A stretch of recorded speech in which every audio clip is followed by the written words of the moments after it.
Welcome back to Dadvestor, and we're still on the 10K comeback challenge. It's a comeback challenge because, as most of you know, I lost over $2,000, and I was left with a $2,500 account, or about less than that, about $2,000, which is what I started with, and I had made so many gains with high risk plays, and then I started to lose it all. Because of those high risk plays. And so I pivoted and changed, and everything started to become only high probability trades. So with that new priority, I've been able to basically research and learn from much wiser people, such as the guys at Tastylive, Batista, as well as Tom Sosnoff. So I also have learned from so many other people, even this guy Henry, who you may have found on the internet, but none of them really give you the full picture the way that Tastylive does. So I would recommend, if you're interested in making this a sustainable, long-term venture, check out their free stuff. Tastylive. Probably have a link in the description. Anyway, Happy New Year. Point is, I am now maining Tastylive Mechanics. So it's mechanical trading, also called strategic investing. What's this? So you can see these are my positions. They're all pretty good. This is one of my computer-generated, data-driven positions. Not that worried about it. See, because Walgreens is trading sideways. And I have a put on. But, it's not like it's coming all the way down here, and my put's below this. So it's not something to really worry about, but I didn't like that dip down.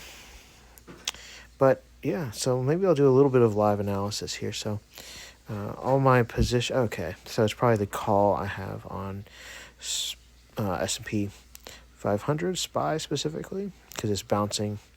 And it's really just, this is the problem with short-term positions.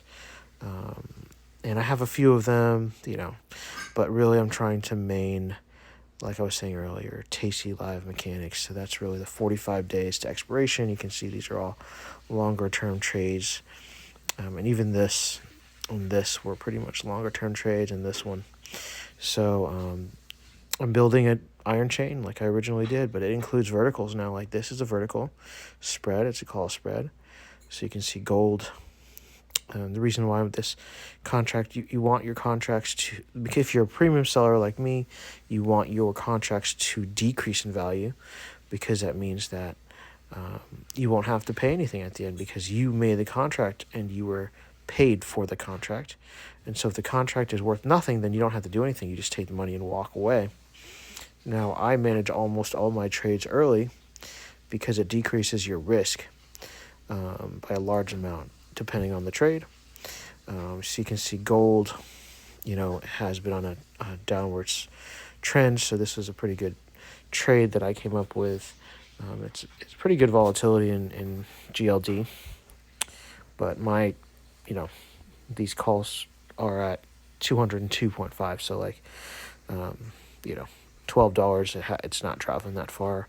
And I'm gonna close that. Once I hit 40%, I'm starting to look to close it. 50% is kind of the goal, but you don't always get what you want. So you can see everything is positive. Now this morning, I wasn't recording, but I closed a negative position. And another piece of advice, I'm looking at everything in terms of percentage, because you get lost in the numbers, because they're not all the same in terms of dollar amounts. So I have I'm trying to diversify my positions. So the numbers are going to be off, but the percentage is always the same, right? And that's what our strategies are based on. It's mechanical because it's universal principles applied, and that way it's simpler, it's easier to manage, and you can really understand what's going on instead of trying to do a lot of math. So instead, you just look at the percentage and don't worry about it. Now, the problem I was saying earlier about short-term positions like this is that, and even this one, but everything else is pretty much a longer-term position that is maturing.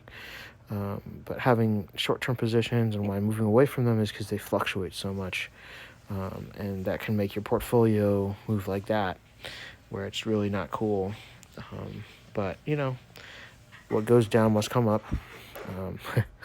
I wish that was always true. But that's usually true. And my positions are improving. And I think having more faith in the mechanics is going to pay off in the long run. Now, I am still doing a few OA trades, such as this one. And I think this one was also, it was. And those are data-based, data-driven computer trades that are created for me. And I just look them up, and then I put them on with Robinhood because it's a no commissions platform. So, okay, really quick, let's look at what's happening to SPY because everything's moving. So I guess the bounce up is causing some volatility, but it's not really a problem. Look how big these strikes are. Like, it's such a wide range. It's almost $50. And each of them is like that, so that's why they're so stable. And even if they fluctuate a tiny bit, they're still up pretty good. I already checked these. It's good, and this one's still pretty good. So anyway, this is my new main strategy, and it's working very well, and I hope that you can learn something from it. And, as things continue to go well, hopefully, I say as my things drop down,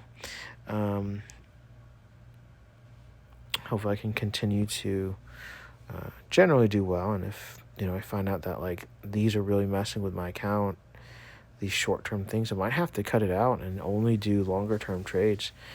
I think that's really my style. I know a lot of people do short-term trades and day trading even, but it's really just not that stable, and I just don't like losing. So doing the high probability trades, I think in the spirit of my new style, is really these long-term trades, and they're all doing really well.